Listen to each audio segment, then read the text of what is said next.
नुसतं खायचं बी करायचं. मी रेडी होते पटकन, नाही तर माझी मम्मी माझ्यावर पण फायरिंग करायला सुरुवात करेल. बघतो ना तुम्हाला कसं वाटतं व्हिडिओ, चांगला वाटतं का व्हिडिओ? सगळे बघत जा. डोसा खाल्लेले भारी. हा तुमची सगळ्याची रिॲक्शन काय होती माहिती का? काकी आनंदाने बोलतच नव्हती काकी. संध्याकाळचे 6:30 वाजले आणि मला जायचं होतं प्रणाली ताईच्या पप्पांच्या रिटायरमेंटचं आज फंक्शन होतं, त्यासाठी जायचं होतं. म्हणून मी आवरायला सुरुवात केली होती. माझी मम्मी बघा ना तोंडाला अशा ह्या 2 पट्ट्या लावून बसले. ते का लावून बसले? कारण तिने पंचकर्म केलं आहे आणि ती मैत्रिणीसोबत गप्पा मारते. मैत्रिणीसोबत होतं नाही मावशीसोबत होतं, ती गप्पा मारते. आणि मी तिला म्हटलं की दाखव ग चेहरा तुझा. ती मला बोलते बाई मला नको घेऊ. म्हटलं जाऊ दे ग घेते तुला. नंतर मला तर पाहून एकदम असं कसं तरी झालं होतं. मम्मीला म्हटलं की तू आता माझा व्हिडिओ घे, कारण ना मला खरं सांगते ट्रायपॉड म्हणजे स्टँडवर वगैरे लावायचा खूप कंटाळा येतो. मी म्हणजे आता 2-3 दिवस झाले मम्मी काहीच काम करत नाही, म्हणून मग मी घरातलं सर्व काम करते. मग कामावरून आले होते, सो कपडे आधी वॉशिंग मशीनमध्ये धुवून ठेवले होते, पण ते काय कोणी वाळत नव्हते घातले. आता मम्मीला करायचं नाही आहे म्हटल्यावर मलाच करायला लागणार, म्हणून मी सर्व कपडे आधी काढून घेतले जे वाळत घातलेले होते ते आधीचे, म्हणजे आदल्या दिवशीचे. कारण आता मम्मीला कसं हवा वगैरे काहीच नको होतो म्हणजे लागायला, असं डॉक्टरांनी सांगितलं होतं. म्हणून मी एक एक कपडा वाळत घालत होते. तुम्हाला सगळ्यांना माहितीच असेल, जे लोक माझे व्लॉग्स बघतात त्यांना माहिती आहे की मला कपडे वाळत घालायला बिलकुल आवडत नाही. आणि त्याच्यात आमची जी कपडे वाळत घालायची जी छोटीशी काठी होती ना, ती कुठेतरी पडून गेली होती, म्हणून माझ्या मम्मीने ही मोठी काठी काढून ठेवली होती. बापरे, ह्या काठीने कपडे वाळत घालणं किती डिफिकल्ट आहे. आता तुम्हाला याच्यात जरा तरी फास्ट फॉरवर्ड केल्यासारखं दिसते, पण ते ॲक्च्युली तसं नाही आहे हो, खूप कंटाळा येतो.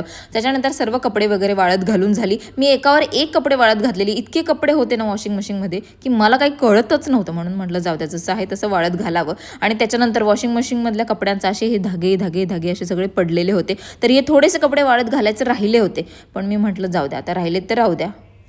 हा याच आहे, काही बघायचं नाही कसं आहे काय ते बघायचं नाही, नुसतं खायचं बी करायचं.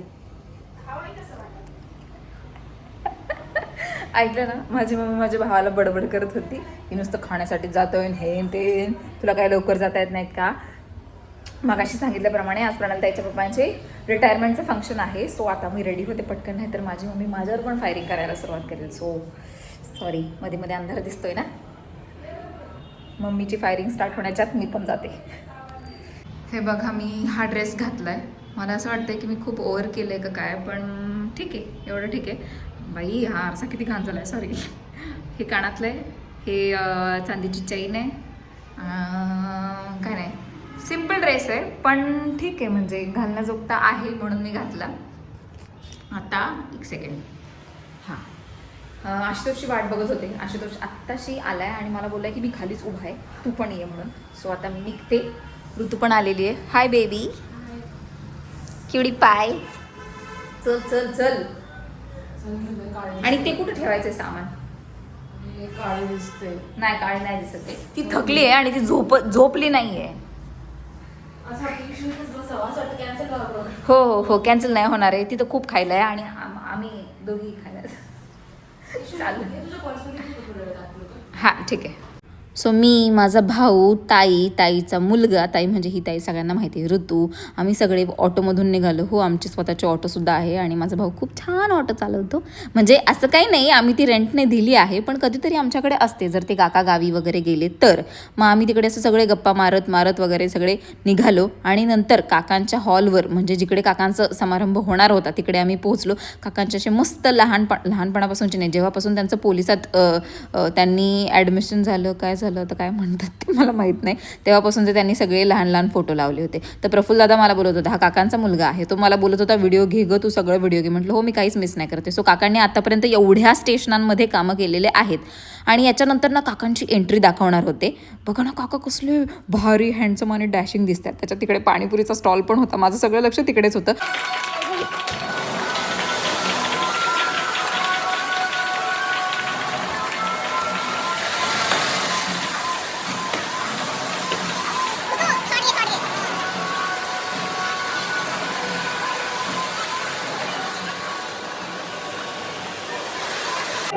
आणि समर्पित अधिकाऱ्याला निरोप देण्यासाठी ते जमलो आहोत. अनेक वर्ष प्रामाणिकपणे जबाबदारीने कर्तव्य दक्ष राहून पोलीस उपनिरीक्षक संजय पाटील यांनी आपली सेवा बजावली आहे. आज ते एका नवीन प्रवासाला सुरुवात करत आहेत। आशा आहे की या प्रवासामध्ये सुद्धा आपल्या सर्वांची अशी सणात साथ लाभत राहील। मी एवढंच लिहून आणलेलं।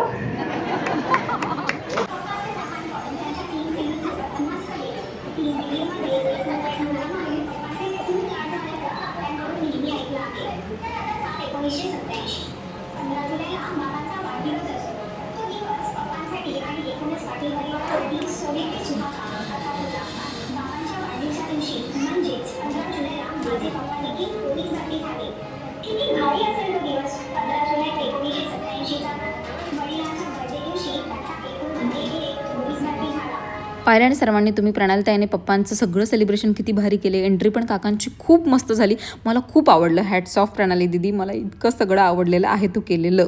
त्या अगदी प्रामाणिकपणाने आणि रेल्वेचे जे पोलीस आहेत रेल्वे पोलीस ते सर्व त्यांना नावानं ओळखतात.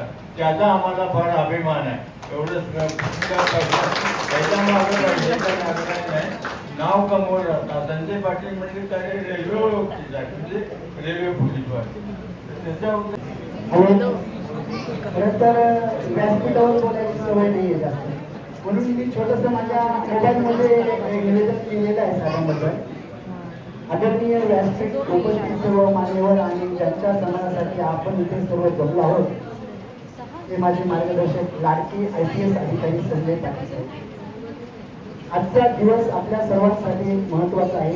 38 वर्ष प्रदीर्घ सेवा करून आज साहेब त्यानंतर वन बाय वन सर्वांनी भाषण केले. काकांसाठी जे काही 2 शब्द सगळ्यांना बोलायचे होते ते बोलून झाले. नंतर प्रणालीताईने काकांसाठी मस्त केक ऑर्डर केला होता. तो केकसुद्धा कटिंग झाला आणि हे सगळं दृश्य पाहताना काका खूप हॅपी होते. पण अर्थात काका खूप वर्कहॉलिक आहेत. हेच सगळे त्या म्हणजे व्हिडिओजमध्ये किंवा काकांचे जे फ्रेंड्स होते ते सगळं सेमच बोलत होते. आणि ॲक्च्युली काकांना कामाचा खूप छंद आहे, खूप वेळ आहे त्यांना. तो आता तू उद्या तुला पण बघ. तो मग अशी मस्त पळत आला आणि सांगत होता दीदी मी तुझे व्हिडिओज बघतो आणि आता कॅमेरा ऑन केला तर घाबरला. बघतो ना तुम्हाला कशा वाटतं व्हिडिओ? चांगला वाटतं का व्हिडिओ? सगळे बघत जा. हो पण तू हिला नाही पाहिलं, याला नाही पाहिलं अजून, असं कसं? काय झालं आता फोन नाही मी वेगळी दिसत असेल ते कपडे वगैरे त्याच्यामुळे. नाव सांग तुझं. मला माहिती तो सांग. हो कारण चुकीचं बोलले असते इज्जत गेली असते थोडी. निशा मावशीचा मुलगा नको आता खायचं कधी? अरे लय लय दूर निघाला म्हणून. पाणीपुरी आहे चालू, चल ना खाऊ. पाणीपुरी चालू आहे. बंद झाली. पाणीपुरी चालू आहे. पाणीपुरी चालू आहे. खाऊ शकतो. हा ना थोडे मोठे आम्हाला समजवताय की काय काय वाटतं आम्हाला अजून अक्कल नाही. छोटी बहीण आहे, मोठी बहीण आहे त्याची. तरी हा एवढा मॅच्युअर आहे. तो खूप मॅच्युअर आहे. आतमध्ये फंक्शन चालू आहे. मी आणि ऋतू बाहेर आले कारण ना ते काय उडत होतं ते काहीतरी लावलेलं आग काहीतरी ते असतं ना ते स्टार्स उडतात ते आगीसारखं काहीतरी असतं. तर इतका दूर सुटला होता मला कसं तरी व्हायला लागलं आणि तिला पण कसं तरी व्हायला लागलं. ऋतू तो डान्स नव्हता का कुठला तरी तो ग्लास ठेवून बॉबी देओल करायचा बघ तो. हा नाही पडलं तर मी करोडपती होणार. हो सोडा. म्हणजे 2 सेकंदात 2 सेकंद हे पुढचं वाक्य होतं 2 सेकंदात. अरे 2 सेकंद झाले म्हणजे मी करोडपती. हा आता मी गाईज तुम्ही शेवटचं मला बघून घ्या आता कारण मी आता नाही येणार इथे. आता मी दुबईला असणार. दुबईला 1 2 3 4 5 6 7 8 9 10 11 12 13 14 आता मी इशू माझ्यासोबत नाही, आता मी इशू सोबत असणार. हे मात्र आहे पडत आहे. माझी बॉटल वाकडी. अच्छा असं बोलायचं मोहन व्हायचं. अरे बघ ना चपक ठेव कर. तुम्हाला काहीतरी घ्या. आम्ही जेवणाची वाट पाहतो. इशू कडून मी काहीतरी शिकते. तू माझी सेंट कशी वाटते सांगितली नाही मला. सुंदर. खूप भारी. काय आहे त्याच्यावर? हे ना हार्ट. हा सॉरी बटरफ्लाय. छान आहे. नंतर ज्यांनी काकांसाठी काही गिफ्ट्स आणले होते ते घेऊन चालले होते. ते माझ्या पप्पांनी बुके नेला होता. मी म्हटलं पप्पा बुके का नेला, पण जाऊ द्या नेला आता काय. भारी अरेंजमेंट केली आणि तू जे केलंय ते कसं करेक्ट टू करेक्ट ताईला व्हॉइसवर ताईला काय भारी कसं केलं. वियांमध्ये केलं. माझा फ्रेंड आहे नॉडी म्हणून, त्याने मला हेल्प केली याच्यामध्ये. भारी लय भारी लय भारी केलं. खरं खूप छान. केक अजून खाल्ला नाही पण ते खूप टेस्टी दिसतो. तायडे ऐक ना काकी, तुमची सगळ्याची रिॲक्शन काय होती माहिती का? काकी आनंदाने ती बोलतच नव्हती काकी. हो त्याला मी घेतलं मागाशी, खूप वेळा घेतलं. प्रणाली ताईसोबत आमच्या गप्पा मारून झाल्या. काकी परत तो छोटासा मयंक, ऋतू, आम्ही सगळ्यांनी खूप गप्पा मारल्या आणि त्याच्यानंतर लिटरली आम्ही जेवायला घेतलं. जेवायला म्हणजे इतकी भूक लागली होती तुम्हाला काय सांगू. आणि जेवण जेव्हा चांगलं असतं ना तेव्हा खायला खूप मजा येते. एवढी सगळी लोकं लाईनीत होते आणि जेवणात बरेच काय काय प्रकार होते. हे जेवण घेत होती. काका मी डोसा घेतला तव्यावर प्लेटमध्ये टाकायची जागा. मी सांगते की माझ्या आगळ चांगलं आहे. घेऊन दे. मला डोसा खाऊन बघायचा आता. ती तिरी तारीफ केली. छान आहे. माझी मम्मी बनवते तशी टाईपच आहे. खरं छान आहे. मी अजून सांबर नाही खाल्ला पण डोसा खाल्लेले भारी. जवळ आहे तुझं लांबच दिवशी माझ्या जवळ आहे तिथे लांबच. ह्यानंतर माझं, ऋतूचं, आमचं सर्वांचं जेवण करून झालं आणि मग मस्तपैकी राजभोग नावाची आईस्क्रीम प्रणाली दिदीने लास्टला स्वीट डिश म्हणून ठेवली होती. अर्थात स्वीट डिश म्हणून केकसुद्धा होता. पण आईस्क्रीम खाण्यात जी मजा आहे ना ती बाकी कशातच नाही आहे. आणि ही आईस्क्रीम आम्हाला बाहेर थंड हवेत बसून खायची होती. त्याच्यात कुठे मांजर वगैरे काही दिसली की ऋतूचं लक्ष तर जातच. ह्यावेळी मी ऋतूला सांगितलेलं तू कारच्या फर्स्ट सीटवर बस. आणि ती एकदम मस्त आयटीत पप्पांसोबत गप्पा बिप्पा मारत बसलेली. अर्थात ती आमच्या सगळ्यांसोबतच गप्पा मारत होती. पण खूप खूप मजा आली. प्रणाली ताईने हे सगळं मस्त केलंय. मला खूप आवडलं ग ताई. सो सगळ्यांना थँक्यू सो मच. तुम्ही आजचा ब्लॉग शेवटपर्यंत पाहिला. तुम्हाला ब्लॉग कसा वाटला मला कमेंट बॉक्समध्ये सांगा. आणि तुम्हाला माझे हे आजचे कपडे सुद्धा कसे वाटले मला कमेंट बॉक्समध्ये सांगा. रादर खूप लोकांनी माझे मला कॉम्प्लिमेंट दिली की ड्रेस खूप सुंदर वाटतोय. आम्ही तुझे सगळे ब्लॉग्स वगैरे पाहतो. आणि स्पेशली मयंक म्हणजे तो छोटा मुलगा जो बोलत होता तो, त्याने कमेंट केली. आता मी हे घरात घालायचे कपडे काढलेत. खूप कंटाळा आला मला. तोंड धुते आणि काय. अरे हा ताईने माझ्याकडे हे इयरिंग्स मागितलेत. सो माझ्याकडे आहेत ते मी तिला दाखवेन. आणि इफ आत्ता जर तिला त्यातले नाही पसंत पडले तर मी ट्रेनमधून घेऊन येईन. कारण मी हे ट्रेनमध्येच घेतलेत. 50 रुपयाला 2, 30 रुपयाला 1 असं काहीतरी होतं. हां राईट. तिला 4 हवेत. सुंदर दिसतात पण हां काही वाईट नाही. आणि ते माझ्या बटरफ्लायला मॅच पण होत आहेत. सो सगळ्यांनी बाय. ब्लॉग शेवटपर्यंत पाहिल्याबद्दल thank you so much. Like share subscribe करा यार. आणि व्हिडिओ शेवटपर्यंत नक्की पहा प्लीज. आणि हो प्रणाली ताई कार्यक्रम खूप खूप सुंदर केला. जेवण खूप छान होतं आणि अरेंजमेंट सगळ्यात भारी होते. आणि तू केलेला तो व्हिडिओ बेस्ट होता.